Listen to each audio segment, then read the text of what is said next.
Think and Grow Rich by Napoleon Hill, the original version, The Richest Man in Babylon by George Classy, and As a Man Think and As a Woman Think.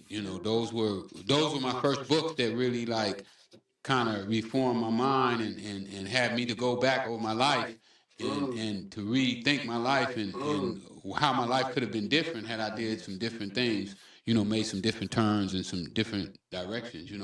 Those books told me, what if you'd applied these same principles into that too, they made me look at all the opportunities that I didn't think I had that I really had. I played tennis, so in high school, I was little, so my tennis, and I was poor too. So my tennis coach, who used to teach some rich kids how to play tennis, would take me to their houses where they had tennis courts in their backyards, and they would pay me $20, $30 an hour to hit with these kids. And he was a black man in '74 driving a convertible Rolls Royce, and had a Benz. And I was too dumb to ask him what he did for a living. It was only when I had, gotten rich that I found out that he was in the music business and he was the president of two record labels at the same time. He brought me in on that, which he also is the reason that I probably wasn't the king of hip hop because I was tampering with hip hop at the time. That they started telling me hip hop was a fad.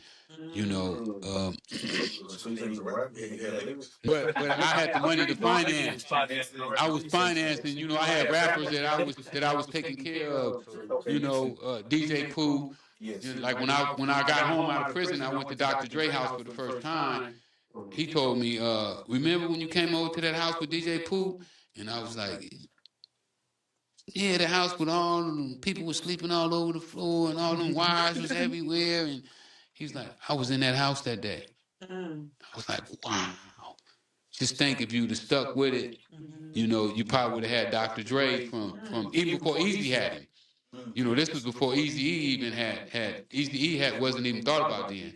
It was Master Spade was the man. You know. Can you give us more of a story about what you did with Anita Baker? Well, the Anita Baker situation kind of came about, man. I was chilling out one day. I had my business on automatic. Like I didn't even have to be there no more. Like, I could be anywhere in the world and my business was gonna run. So this particular day they was having a big tennis match. And I said, you know what, I'm just gonna go out to the tennis match and just chill out. And I go to the tennis match and I'm looking and then there's Lil Otis. So he's playing the number one guy from Stanford. UCLA all white. Stanford all white.